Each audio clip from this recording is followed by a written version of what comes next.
Hello everyone, this side Anjali Arya और आज हम करने वाले हैं रीजनल हिंदी से रिलेटेड कुछ क्वेश्चन।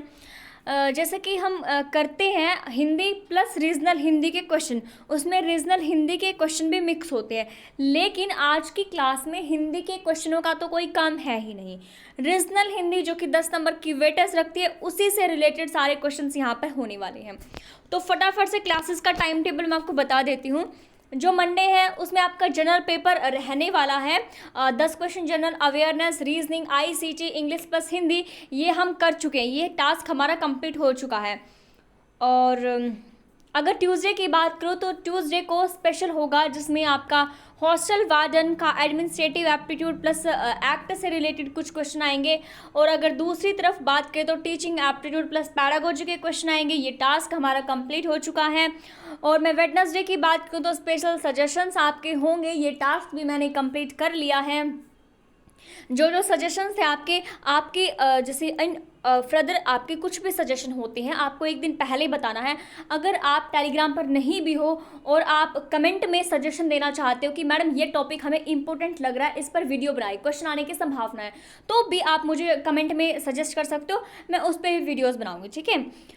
तो हो चुके हैं हमारे। और आज हमारा जैसे कि थर्सडे है और थर्सडे को स्पेशल सजेशन, अब किसी के और की कोई सजेशन नहीं आई किसी भी स्टूडेंट के, तो मैंने खुद से सजेशन दिया अपने आप को कि जो रीजनल हिंदी है वो इम्पोर्टेंट हो सकती है। मतलब कि हो सकती क्या है ही इम्पोर्टेंट, 10 नंबर की वेटेज रखती है ना।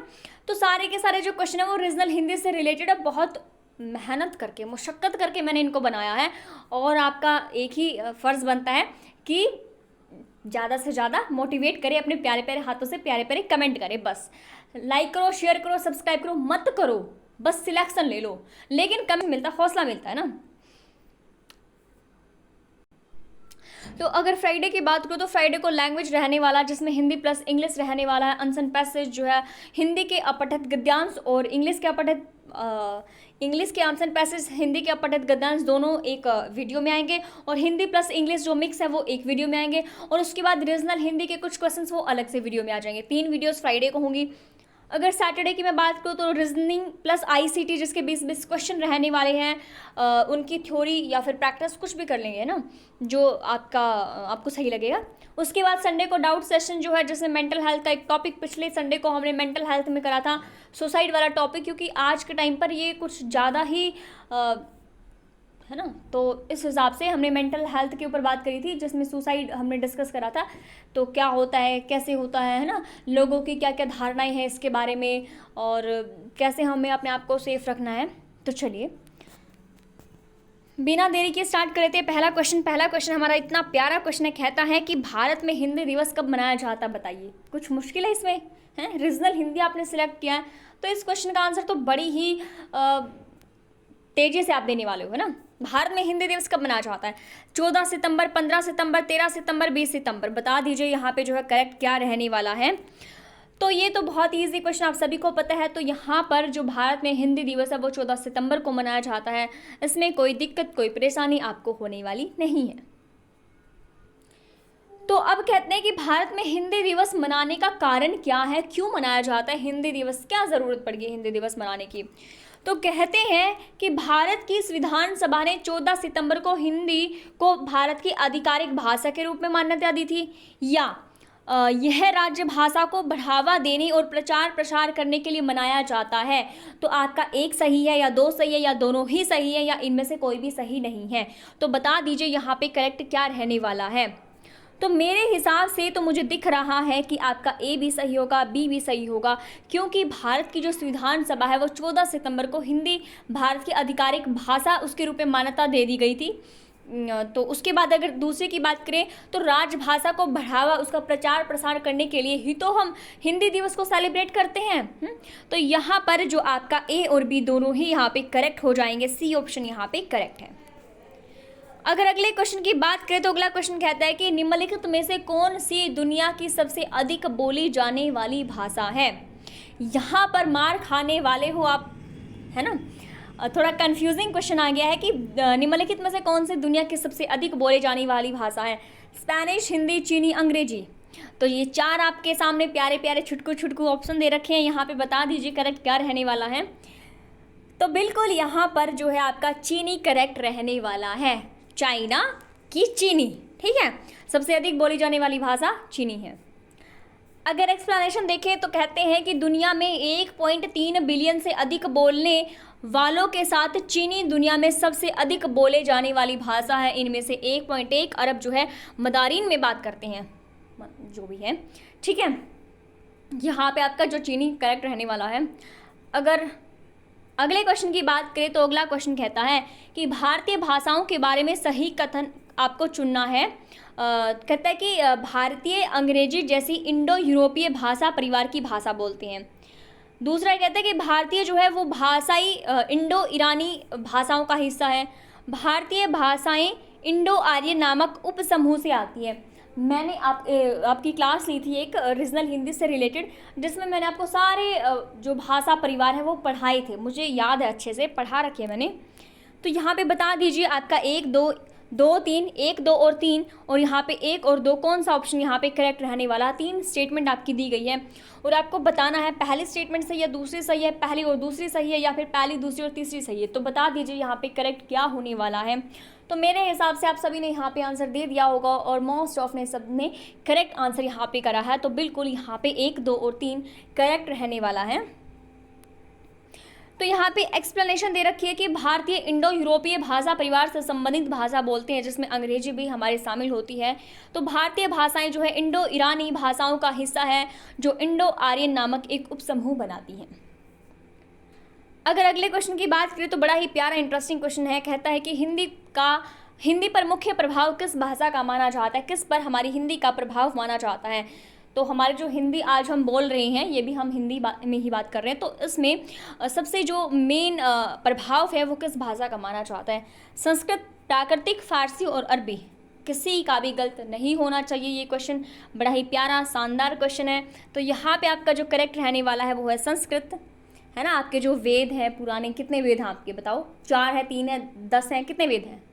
अरे मैडम 4 वेद हैं, कैसी बात करते हो, इसका तो हमें पता है। तो चलिए 4 वेद हैं आपके।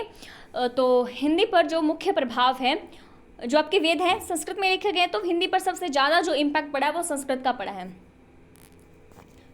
तो उसके बाद कहते हैं, एक्सप्लेनेशन दे रखी है, कहा जाता है कि हिंदी का जो उद्भव है वो वैदिक संस्कृत से हुआ है। यह ऋग्वेद के समय से ही बड़ी छानबीन के माध्यम से प्राप्त की गई भाषा है। ठीक है, अगर अगला क्वेश्चन देखते हैं तो अगला क्वेश्चन कहता है देवनागरी लिपि के बारे में सही कथन चुने।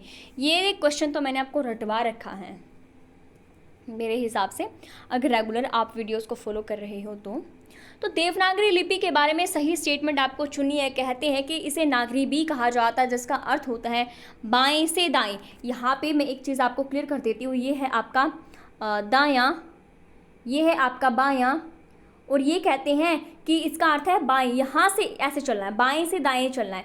किसी किसी लिपि में ऐसे दाएं से बाएं भी चला जाता है, इस साइड से लिखा जाता है। और हम, आप देख लो कैसे लिख रहे हैं हम, है ना, ऐसे सीधे सीधे तो लिखते होंगे, बाएं से दाएं तो लिखते हैं। तो चलिए, पहला कहता है कि इसे नागरी कहा जाता है, जिसका अर्थ है बाएं से दाएं होता है। दूसरा कहता है इसका जो विकास है वो प्राचीन भारत में पहली से 4वीं शताब्दी ईस्वी तक हुआ है। तो यहाँ पर ऑप्शन आपका पहला ठीक है, दूसरा ठीक है, पहला और दूसरा ठीक है, या इनमें से कोई भी नहीं। तो बताइए यहाँ पे करेक्ट क्या होगा।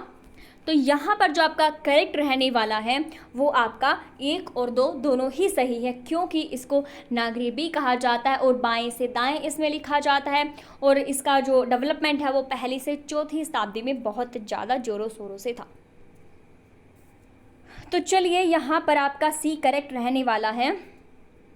अगला क्वेश्चन कहता है हिंदी भाषा के बारे में निम्नलिखित में से कौन सा कथन सही है। कहते हैं कि हिंदी जो है फारसी शब्द हिंद से बना है, इसका अर्थ होता है सिंधु नदी की भूमि। चलिए, आपका बी ऑप्शन कहता है बिहार भारत का पहला राज्य था जिसने हिंदी को अपनी आधिकारिक भाषा घोषित किया है। तो बता दीजिए यहाँ पे करेक्ट क्या रहने वाला है। ए ऑप्शन है 1 और 2 सही है, या फिर केवल दूसरा सही है, या इनमें से कोई भी नहीं है। तो यहाँ पर जो आपका करेक्ट है वो आपका दोनों ही सही है, क्योंकि जो बिहार है वो भारत का पहला राज्य था जिसने हिंदी को अपनी आधिकारिक भाषा घोषित करा था। ठीक है, यहाँ पे आप देख सकते हो जो हिंदी है उसका नाम फारसी भाषा से लिया गया है और बिहार भारत का पहला राज्य था जिसने 1881 में उर्दू के स्थान पर हिंदी को अपनी आधिकारिक भाषा घोषित किया था। चलिए आगे चलते हैं। अगला क्वेश्चन बड़ा ही प्यारा और देखो इतना इंटरेस्टिंग क्वेश्चन है। कहता है कि हिंदी को भारतीय संविधान में संघ की राजभाषा के रूप में कब मान्यता मिली थी।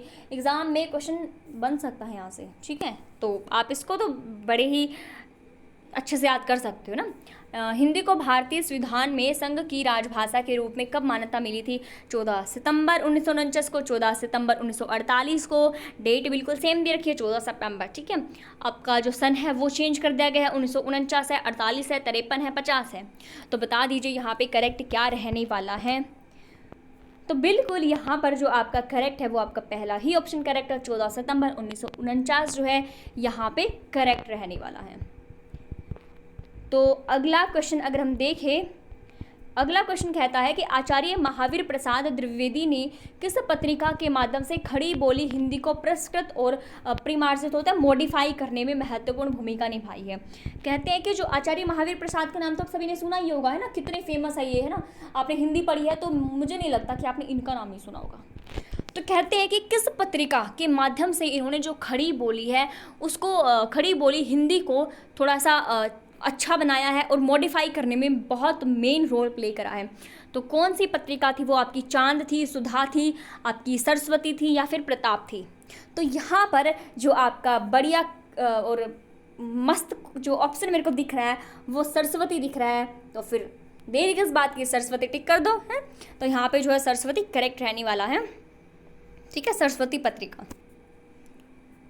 अगर हम अगला क्वेश्चन देखें तो अगला क्वेश्चन देखो बड़ा ही मस्त क्वेश्चन है। कहता है कि पाणिनि ने किस ग्रंथ के द्वारा भाषा को एक रूपता, ठीक है, एक रूपता देने का प्रयास किया है। अष्टाध्यायी है, महाभाष्य है, योग वशिष्ठ है, बृहस्पति निस्तिसार है।